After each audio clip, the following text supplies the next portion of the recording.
We are going to be having a super simple dinner tonight. We're having hot dogs with some homemade chili that I made, and I made this a long time ago in a video. This is a recipe from a drive-in that my mom used to work at when she was a teenager.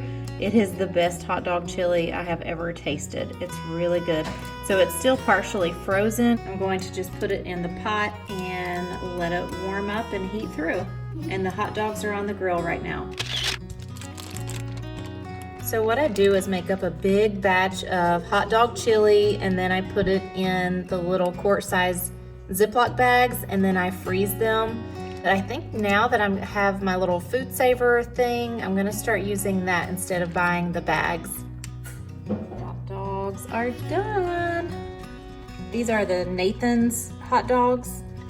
We like that brand. We prefer that brand over any other brand. And we just grill them up.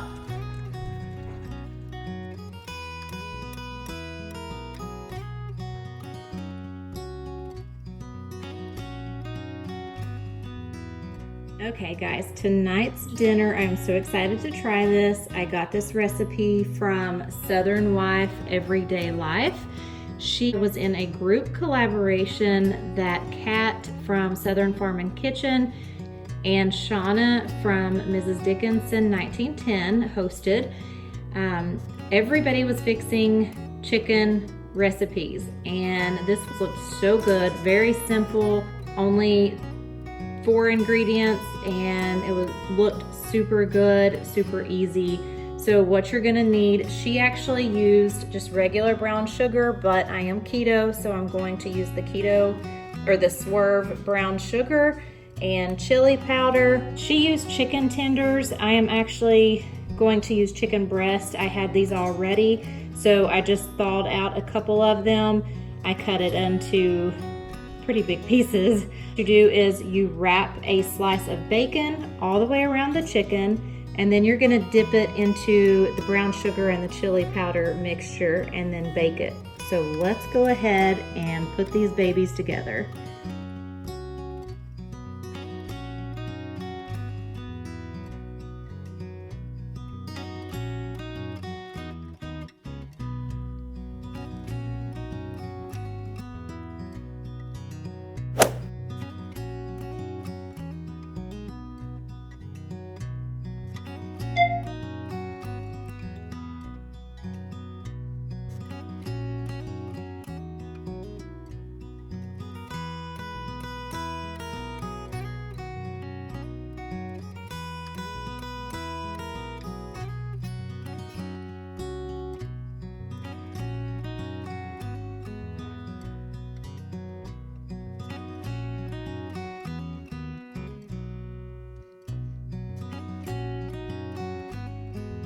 To just take this and dip it into the brown sugar mixture.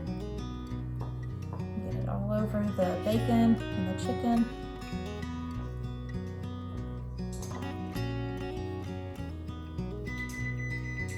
That was my oven. Don't forget to preheat your oven to 350 degrees.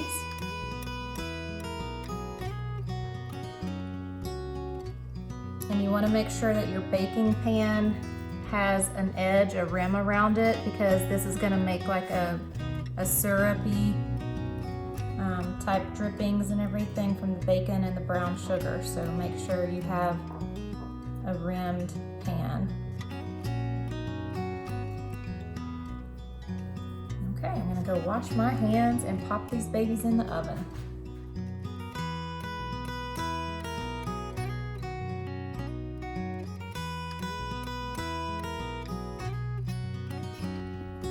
So while the chicken is cooking, I'm gonna go ahead and peel my potatoes.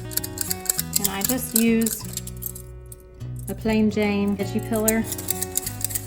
Makes it go by so much faster than trying to cut it with a knife. And I'm just peeling them into a Walmart bag so I can just toss that in the garbage when I'm ready. Have the green beans going. Potatoes. So it's really loud. Daddy just got home and he's playing with Emmy. But look at this chicken. Oh my goodness. Look Look at all that syrup. I cannot wait to dig into that. Yummy.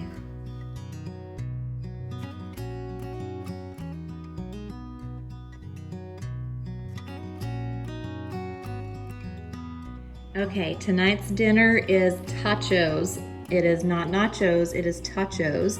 And this recipe is from Jackie of All Things Domestic. Now I am doing mine just a little bit different than how she did it, mainly because I forgot that she put it in the Instant Pot on the slow cooker setting. So I'm gonna just pop the chicken breast into the Instant Pot and do the quick shebang that it normally does. What you're gonna need is 1 chicken breast. Mine is still a little bit frozen, so it may take a little bit longer in the Instant Pot. You're gonna need tater tots. I have green onions already cut up. This was something that I did on my meal prep day. It makes things so much faster whenever it's time to cook. I have some lettuce, tomatoes, sour cream, cheese. Even though there's nacho cheese on it, I know my husband is going to want shredded cheese on top of it. Thick and chunky salsa and nacho cheese.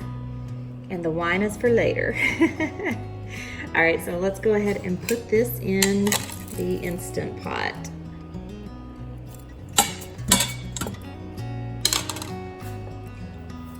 I'm just gonna add some of the salsa on top.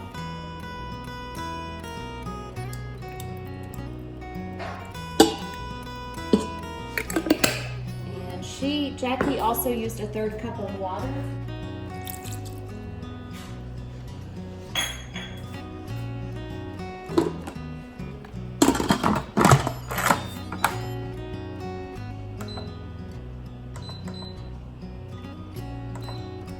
I'm putting it on the poultry setting, and I bumped it up to 18 minutes because it is still frozen a little bit. So we'll wait and let that cook. While that is cooking, I'm going to go ahead and put the tater tots in the oven.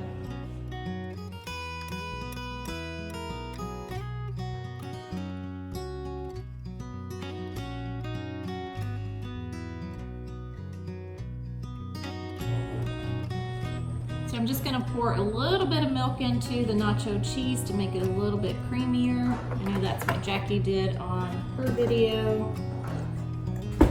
I'm gonna add just a little bit of my taco seasoning to the cheese. Give it a little bit of taco flavor.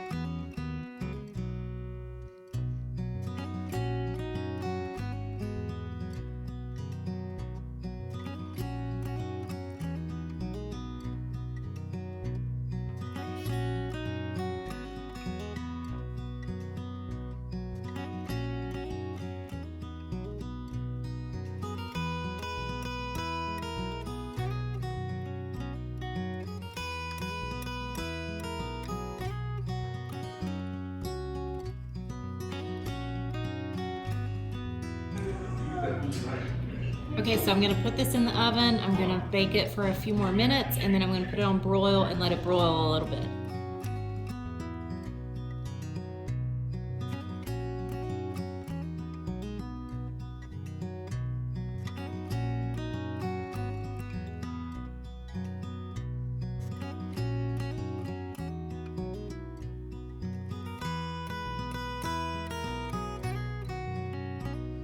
Okay, tonight for dinner we are having a sausage sheet pan meal.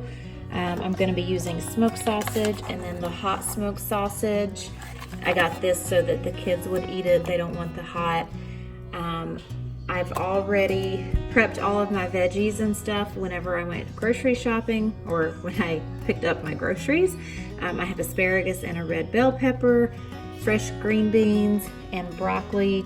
I do need to cut up an onion, so I'm gonna do that really quick and just put it all on a pan. But before I do that, I wanted to show you guys something that I did. All of my pans, my cookie sheets, everything used to be in this cabinet. Look how little that is, and it's all scuffed up. It's not, well, it could be wiped out, but it's not really dirty, but it's just scuff marks from the pans. But they used to go in there, and I decided to have more room in my pantry. So I bought this big basket from Target, and they all go in there, and I have so much room now, and I can get them out, in and out, so much easier. I love this idea.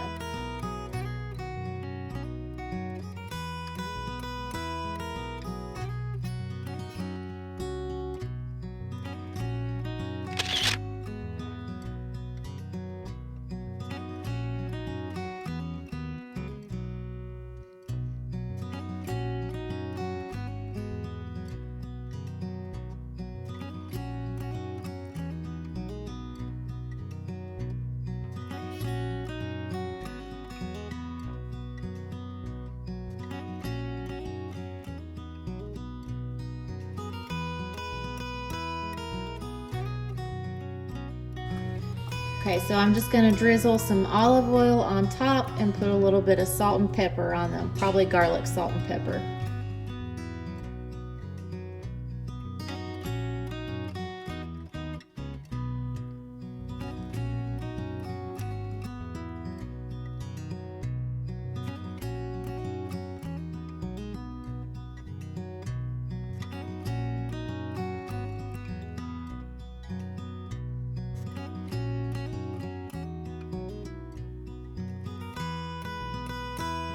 Okay, so for tonight's dinner, we're having rotisserie chicken. This is from Costco. I froze this and it's been thawed out for a few days, so I'm just heating that up. And I didn't get to film everything starting out because I was busy using my phone. If you guys don't know, right now I use my phone to film all of my videos until a little later. So I have goals.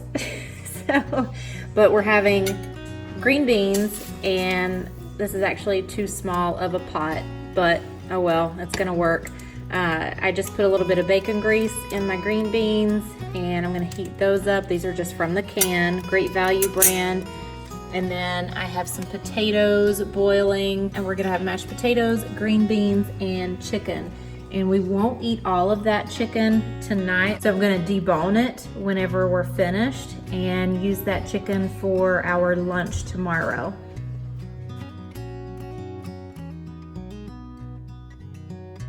Okay guys, I was getting ready to fix dinner. I was going to make this cheesy buffalo chicken lettuce wraps. This was requested by a friend over on Instagram. And I just realized I do not have all of the ingredients. I need buffalo sauce, hello, buffalo chicken, and I don't have that. I thought I had some, so I didn't order it, and I don't have it. So this will not be on this week's What's for Dinner, but I will definitely put it on for next week, and I am going to go right now and order buffalo sauce. So I'm so sorry about that, but it will be on next week's What's for Dinner. Okay, tonight we're having sweet pork belly. I have never had this. This is a new recipe. So what you need is 1 pound of pork belly, 3 cups of hot chicken stock, 1 teaspoon of ground ginger, 3 cloves of garlic, 1 tablespoon of apple cider vinegar, and 1 tablespoon of granulated sweetener. I have all of that already boiling in my pot, and here is the pork belly. So I'm just going to add the pork belly into the pot. Once you put the pork belly into your pot, you're going to then lower the heat and cover with a lid and allow it to simmer for about 2 hours. So I put my pork belly in. I'm now going to turn this down to low, put a lid on it, and let it simmer for about 2 hours. So I'll see you in a little bit. Okay, so it has been about 2 hours that the pork belly has been simmering in the chicken stock. Now I'm going to start finishing up. What you want to do next is heat up your 2 tablespoons of olive oil in a medium-sized frying pan, and then you're going to start frying the pork belly, and you're going to keep turning the pork so it becomes brown on all sides. Once it's browned, then you're going to add in the soy sauce or the coconut aminos, and that's what I'm using is the coconut aminos, and the rest of the ingredient: 2 tablespoons of olive oil, a pinch of salt and pepper, 1 teaspoon of ground ginger, 1 teaspoon of chili pepper flakes, 1.5 tablespoons of granulated sweetener, and I'm using Swerve for that, and then 2 tablespoons of soy sauce or coconut aminos. And I just have all of the spices and everything, the Swerve, the ginger, and the pepper flakes.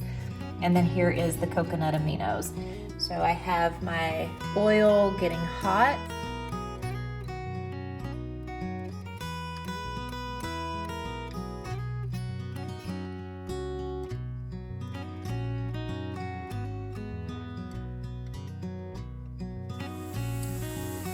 Okay, so it looks like it's browned on all sides, and this is really messy because it is popping. Going to go ahead and just add all the rest of the ingredients.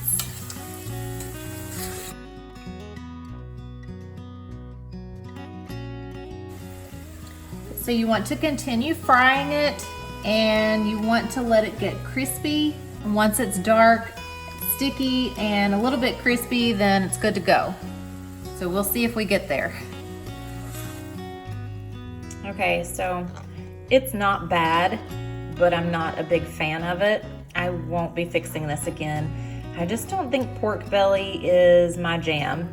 This is the second time I've tried making something with pork belly, and I don't like it. I don't like it at all. And I have probably 2 or 3 packs still in the freezer. I don't know what to do with it, but I mean, it's not bad, but it's not like, oh my gosh, I have to have that again. So, but I will go ahead and still link the recipe down in the description. I did find it on Pinterest. That way you guys can try it if you want. I mean, everybody has different tastes, so try it and see if you like it. That's a wrap for this What's for Dinner. I hope you guys enjoyed. Don't forget to subscribe, like, and share this video. Thanks for watching, guys, and I'll see you in the next one. Bye.